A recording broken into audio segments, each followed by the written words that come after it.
Ilana Meallem 是出生在以色列的和平工作者。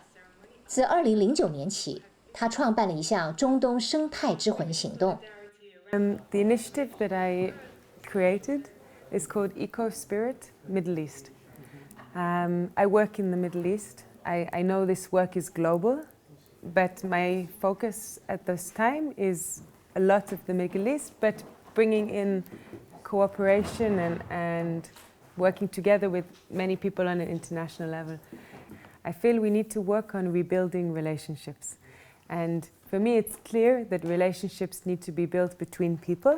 And in the Middle East, we are surrounded by borders and separation. If it's our different identities, our different religions, our different levels of religiosity, and of course the checkposts and borders which prevent us meeting and establishing relationships. I feel we need to work on rebuilding a relationship with Earth and Mother Earth and all of life that exists. And EcoSpirit Middle East is the connection between the ecology and the spirit, and doing this work in natural environment. I run events, retreats, gatherings, workshops in Egypt, in Jordan, in Palestine, in Israel, always in natural areas, because I feel that if you can bring people to a place that inspires, half the work is done. You know, we spend 7 days in the desert, sometimes 30 change makers from 16 countries in the Middle East, Iranians with Syrians, with Lebanese, with Israelis, with Egyptians, learning to reconnect to each other and to ourselves and to the environment and life. So it's a very powerful combination. 透过培育新一代有智慧、有使命感的地区领袖，致力于人与人之间和人与自然环境之间的修复与调解。And in fact, what I'm trying to do is to help other people in the region and myself see it from another level, a more universal, higher perspective.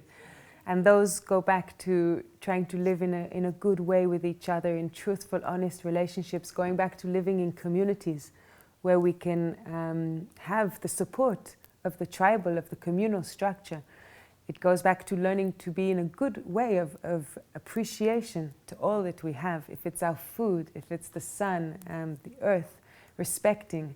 There are many ceremonies that I'm connected to that go back to allow people to really be in a good relationship again with the earth.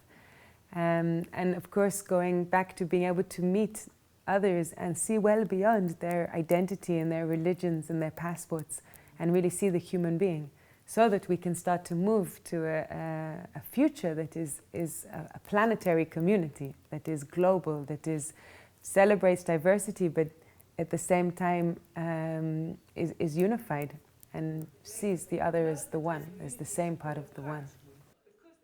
他说，中东一直被比喻为世界创伤修复的穴位。如果在这个土地上的人们都能够超越和化解彼此间的仇恨与矛盾，我们就一定有可能创造一个和平理想的新世界。I think anything is possible, and if we are stuck in the old pictures or visions of history, then it will be very difficult to imagine a whole different situation. And I do believe that the Middle East, as much as it is a place of conflict and suffering and discrimination and violence, it is equally an acupuncture point, a place of potential healing for the whole world and the universe.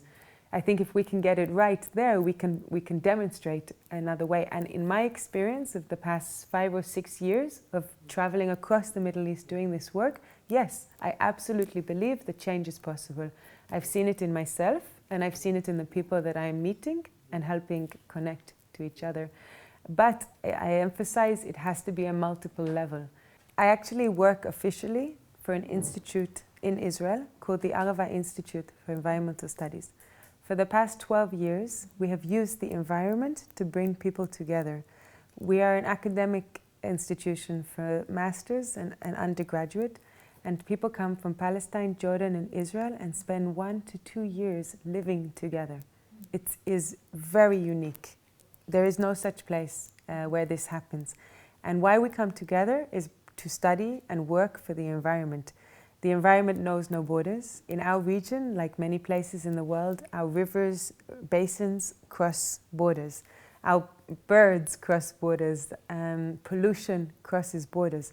And so to find effective solutions, we have to cooperate. And to be able to cooperate, we have to see the other and be able to accept the other's existence and the other's narrative.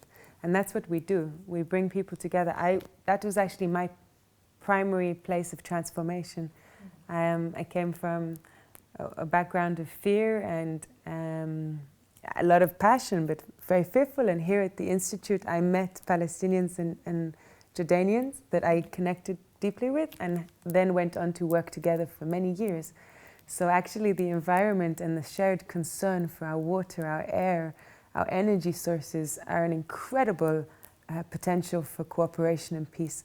And our institute is doing leading work, transboundary research across the region. We have a center for renewable energy. Myself, I went to study in China renewable energy to bring back to the Bedouin Arab communities in Jordan, Palestine, and those living in Israel. So it's a clear example of maybe taking something that is, we see it very negative, we see it as a big challenge, and doing alchemy, making it into something positive. Communities, the eco-communities that are popping up around the world. There's one that I'm involved building right now with Palestinians and Israelis together in an area in the north, in an area of Palestine with Israeli access. Those are the places that are most cooling. Now I feel we need to be going back and living in these ways together that are in balance with the environment and in balance on a social level. Because peace work isn't just spiritual peace. You know, we have to really be working on the different levels, and the social level is extremely important. And also I'm involved with this saying we need to live in community. It's not so easy, right? Why have so many communities failed? Because we get jealous and we get angry, and this one is taking over the money, and so many problems exist. And so there are actual ways, and there are communities or places in the world that are really trying to research how do we live in a good way in a community.